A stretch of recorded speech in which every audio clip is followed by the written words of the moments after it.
ಕೋಟಿ ರೂಪಾಯಿ ವಂಚನೆ ಆರೋಪ ಎದುರಿಸ್ತಾ ಇರುವ ಶಿವಂ ಅಸೋಸಿಯೇಟ್ಸ್ ಸಂಸ್ಥೆಯ ಮಾಲೀಕ ಶಿವಾನಂದ್ ನೀಲಣ್ಣವರ್ ಪ್ರಕರಣವನ್ನು ಸರ್ಕಾರ ಅಧಿಕೃತವಾಗಿ ಸಿಐಡಿ ತನಿಖೆಗೆ ವಹಿಸಿದೆ.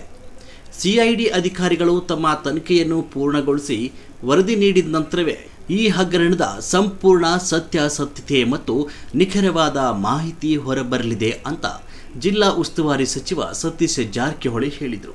ಯಾವುದೇ ಅನುಮತಿಯಲ್ಲದೆ ಅವರು ಟ್ರಾನ್ಸಾಕ್ಷನ್ ಮಾಡಿದಾರಂತ ಇದೆ. ಅದು ಮೋರ್ ದೆನ್ 5 crore ಇದ್ರೆ ನ್ಯಾಚುರಲ್ ಆಗಿ ಅದು ಸಿಐಡಿಗೆ ವರ್ಗಾವಣೆ ಆಗಿದೆ. 5 crores ಸಿಐಡಿ ಅವರು ತನಿಖೆ ಮಾಡಿ ಅದರಲ್ಲಿ ಏನೇನು ಲೋಪ ತೋರಿಸಿದೆ, ಯಾವ ಪರ್ಮಿಷನ್ ಇದೆ, ಯಾವುದು ಇಲ್ಲ, ಅಷ್ಟೆಲ್ಲ ಹೇಳಿದಂಗೆ ಅಷ್ಟು ಸಾವಿರಾರು ಕೋಟಿ ಇದೆ ಅದರಲ್ಲಿ.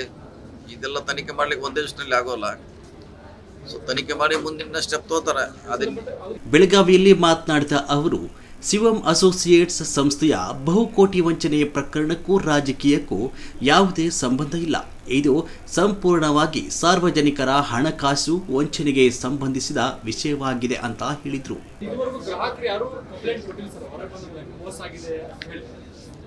ಅದೇ ನೋಡ್ಬೇಕ್ರೆ ಇನ್ನು ಸಿಐಡಿ ಅವರು ತನಿಖೆ ಆದಾಗ ಅಲ್ಲಿ ಯಾರ ಹೆಸರಿದೆ, ಯಾರು ಅವ್ರಿಗೆ ದುಡ್ಡು ಇಟ್ಟಿದ್ದಾರೆ, ಅವಾಗ ಪ್ರಾರಂಭ ಆಗುದ್ರಿ ಇದು.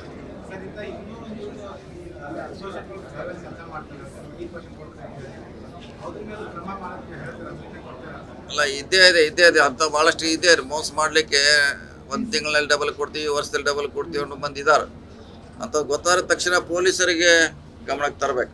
ಹೆಚ್ಚಿನ ಬಡ್ಡಿಯ ಆಮಿಷಕ್ಕೆ ಒಳಗಾಗಿ ಸಾರ್ವಜನಿಕರು ಕಷ್ಟಪಟ್ಟು ದುಡಿದ ಹಣವನ್ನು ಅನಧಿಕೃತ ಸಂಸ್ಥೆಗಳಲ್ಲಿ ಹೂಡಿಕೆ ಮಾಡಬಾರದು. ಹಣ ಹೂಡಿಕೆ ಮಾಡುವಾಗ ಸಾರ್ವಜನಿಕರು ಎಚ್ಚರಿಕೆ ಹೆಜ್ಜೆ ಇಡಬೇಕು ಅಂತ ಸಚಿವ ಸತೀಶ್ ಜಾರಕಿಹೊಳಿ ಹೇಳಿದರು. ಸರ್, ಇದೊಂದು ರಾಜಕೀಯ ಪ್ರೇರಿತ ಅನ್ನುವಂಥದ್ದನ್ನು ಕೂಡ ಕೆಲವೊಂದಿಷ್ಟು ಮಾತುಗಳು ಕೇಳಿ ಬರ್ತಾ ಇದ್ದಾವೆ.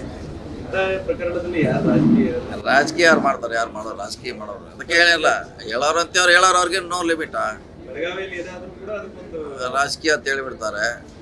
ಇಷ್ಟೆಲ್ಲ ದೊಡ್ಡ ಹಗರಣ ಆಗಿದೆ, ಅದ್ರಲ್ಲಿ ರಾಜಕೀಯ ಪ್ರಶ್ನೆ ಇರಲ್ಲ. ಹೌದು, ಅದರಿಂದ ಇದಾಯ್ತು. ಅದು ಅವ್ನು ಮಾಡುವಂಥ ಭಾಷೆನ ರಾಜಕೀಯ ವ್ಯಕ್ತಿಗಳಿಗೆ ಥ್ರೆಟ್ ಕೊಡುವಂಥ ಮಾತಾಡೋದಂದ್ರೆ ಇದು ಉದ್ಭವ ಆಯಿತು. ಆವಾಗ ಅದು ಒಂದು ನೋಡ್ಲಿಕ್ಕೆ ಹೋಗಿ 2 ಸಿಕ್ತು, 2 ಹೋಗಿ 3 ಸಿಕ್ತು, ಹಂಗಾಯ್ತು. ಅದಷ್ಟೇ. ಸಿಐಡಿ ಅವ್ರು ಮಾಡ್ತಾರೆ, ತನಿಖೆ ಮಾಡ್ತಾರೆ. ಇಲ್ಲ ಈಗಂತಿ ಮಾಡಿದಾಗ ಅದು ಇಲ್ಲಿಗೆಲ್ಲ ಆಗಿದೆ ಅಂತ ಅವ್ರು ಹೇಳ್ತಾರೆ ಅಧಿಕಾರಿಗಳ. ಇನ್ನು ಮುಂದಿನೆಲ್ಲ ಸಿಐಡಿ ಅವ್ರಿಗೆ ಬಿಟ್ಟಾರ. ಸಿಐಡಿ ಅವರು ತನಿಖೆ ಮಾಡ್ರಿ. ಬಹುಕೋಟಿ ರೂಪಾಯಿ ವಂಚನೆ ಆರೋಪ ಎದುರಿಸ್ತಾ ಇರುವ ಶಿವಂ ಅಸೋಸಿಯೇಟ್ಸ್ ಸಂಸ್ಥೆಯ ಮಾಲೀಕ ಶಿವಾನಂದ್ ನೀಲಣ್ಣವರ್ ಪ್ರಕರಣವನ್ನು ಸರ್ಕಾರ ಅಧಿಕೃತವಾಗಿ ಸಿಐಡಿ ತನಿಖೆಗೆ ವಹಿಸಿದೆ.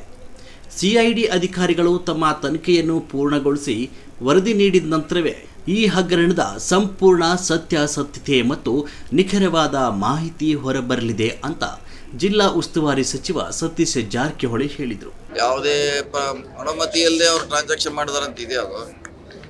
ಅದು ಮೋರ್ ದೆನ್ 5 crore ಇದ್ರೆ ನ್ಯಾಚುರಲ್ ಆಗಿ ಅದು ಸಿಐಡಿಗೆ ವರ್ಗಾವಣೆ ಆಗಿದೆ. 5 crores ಸಿಐಡಿ ಅವರು ತನಿಖೆ ಮಾಡಿ ಅದರಲ್ಲಿ ಏನೇನು ಲೋಪ ತೋರಿಸಿದೆ, ಯಾವ ಪರ್ಮಿಷನ್ ಇದೆ, ಯಾವುದು ಇಲ್ಲ, ಅಷ್ಟೆಲ್ಲ ಹೇಳಿದಂಗೆ ಅಷ್ಟು ಸಾವಿರಾರು ಕೋಟಿ ಇದೆ ಅದರಲ್ಲಿ.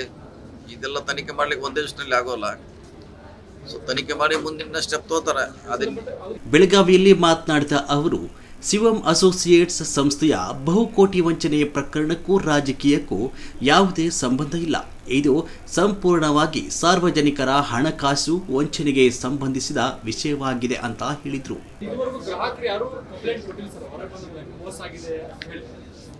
ಅದೇ ನೋಡ್ಬೇಕ್ರೆ ಇನ್ನು ಸಿಐಡಿ ಅವರು ತನಿಖೆ ಆದಾಗ ಅಲ್ಲಿ ಯಾರ ಹೆಸರಿದೆ, ಯಾರು ಅವ್ರಿಗೆ ದುಡ್ಡು ಇಟ್ಟಿದ್ದಾರೆ, ಅವಾಗ ಪ್ರಾರಂಭ ಆಗುದ್ರಿ ಇದು.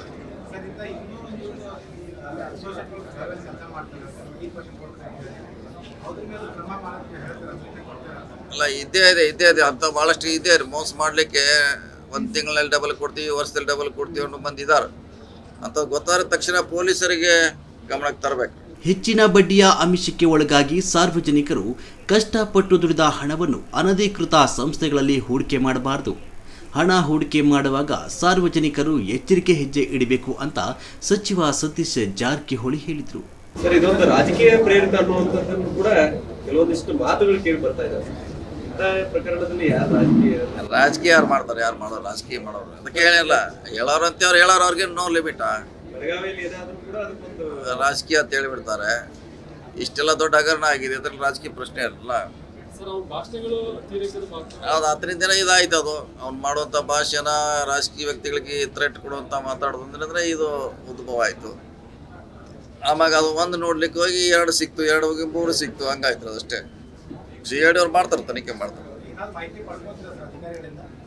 ಇಲ್ಲ, ಈಗಂತಿ ಮಾಡಿದಾಗ ಅದು ಇಲ್ಲಿಗೆಲ್ಲ ಆಗಿದೆ ಅಂತ ಅವ್ರು ಹೇಳ್ತಾರೆ ಅಧಿಕಾರಿಗಳು. ಇನ್ನು ಮುಂದಿನೆಲ್ಲ CID ಅವ್ರಿಗೆ ಬಿಟ್ಟಾರ. CID ಅವರು ತನಿಖೆ ಮಾಡ್ರಿ.